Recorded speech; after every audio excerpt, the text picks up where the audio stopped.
back, everyone. My name is Patrick. You're watching the Oilers Rundown. Well, pretty good times lately. 3 wins in a row. Things are starting to look up for the Edmonton Oilers. Still a long way to go. 5-9-1. Very important road trip coming up. Stuart Skinner has been playing very well lately, but on the topic of goaltending, want to talk about a few different things. Let's start with Stuart Skinner. The last 3 games played, 1.66 goals against average, 942 save percentage. Absolutely elite. Now, of course, that's for 3 games, so, got to keep our expectations realistic. Stuart Skinner did struggle to start the year, but nice to see him bouncing back. And with the bounce back from Stuart Skinner, it has given the Oilers a bit of breathing room. Looking down at the Bakersfield Condors, things are not going well with Jack Campbell. He's still an issue.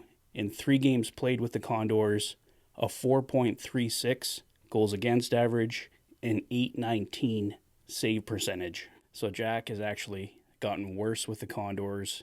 Don't know what the immediate solution is here. I know the boys over at Oilers Nation Everyday were talking yesterday, possibly Jack Campbell taking a mental health leave. We know Spencer Knight with the Florida Panthers did something similar. Maybe Jack just needs some time away from hockey, get his head straight. With the way things went with the Edmonton Oilers, the way things are going with the Bakersfield Condors, he cannot be in a good place right now. So if we think of the human element in all of this, that's where you have to really come in here with a source of compassion. I know the Edmonton Oilers, their struggles are big this year, but we are dealing with people here, right? So I hope Jack can get things sorted out. But for the Edmonton Oilers, they have to look at solutions that they can go after.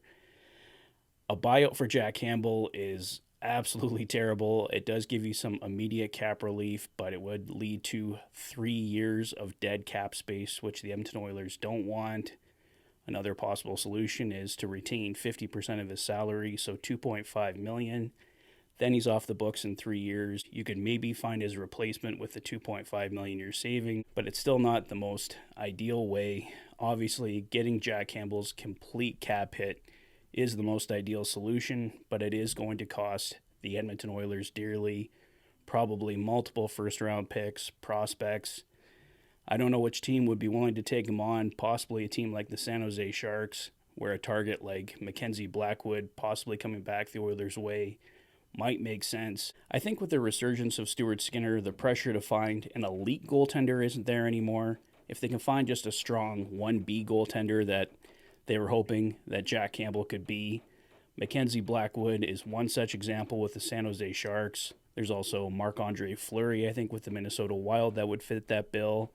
Possibly an Eric Comrie with the Buffalo Sabres. If the Oilers can just find a strong 1B to play with Stuart Skinner, I think that's the way to go. And if they can find some way, somehow, to get Jack Campbell's cap hit off the books, that will be obviously absolutely massive. Now, assistant GM Brad Holland may be looking at that very solution for the Edmonton Oilers and a somewhat unexpected player. He was scouting the Montreal Canadiens Vegas Golden Knights game last night, a game that the Golden Knights won 6-5, so goaltending obviously not a strong suit for either team last night. But Brad Holland was checking out the Montreal Canadiens, and they did not have Jake Allen in goal. You'd think Jake Allen, with his numbers, would be the more natural target for the Edmonton Oilers on the Habs, but apparently it could be goaltender Kaden Primo, who was in goal for the Canadiens last night, playing for the second time this week. So there could be something going there. Primo is signed for this year and next at an $890,000 cap hit. So far this year, in 3 games played, Primo has a 3.97 goals against average and an 885 save percentage. So certainly not elite, but he could be a promising young prospect for the Edmonton Oilers and a very cheap young prospect for the Edmonton Oilers coming in at $890,000. So don't know if Kaden Primo is the answer or even the eventual target for the Edmonton Oilers. Brad Holland could have been looking at other players, but you'd think goaltending is a prime focus for the Edmonton Oilers right now. So it looks like Kaden Primo could be a possible target for the Edmonton Oilers in goal. And unfortunately, speaking of prospects, Robin Brownlee had this report. I'm told defenseman Beau Akey, selected 56th overall by the Edmonton Oilers in the 2023 entry draft and playing with the Barrie Colts, is done for the balance of this season after having surgery to repair a dislocated shoulder. So definitely a bad break for Akey there. He looked really promising at the Edmonton Oilers camp this year. Definitely a strong prospect for the Edmonton Oilers, but the good news is that Beau Akey should be good to go for training camp next fall. Let's take a look at the lineup for tomorrow afternoon's game against the Tampa Bay Lightning.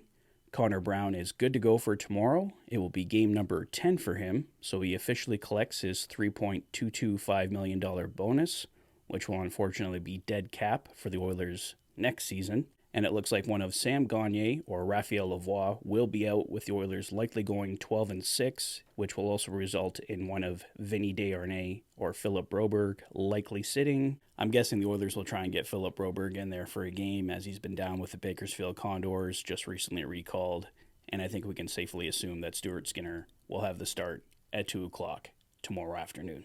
But that's all I have for now, guys. I'll see you tomorrow afternoon for the Fanatic Rundown following the game. Let me know your thoughts on everything in the comment section below. If this is your first visit to the channel and you like what you see, please consider liking and subscribing for all the latest Oilers content. You've been watching the Oilers Fanatic. Thanks for being a fan.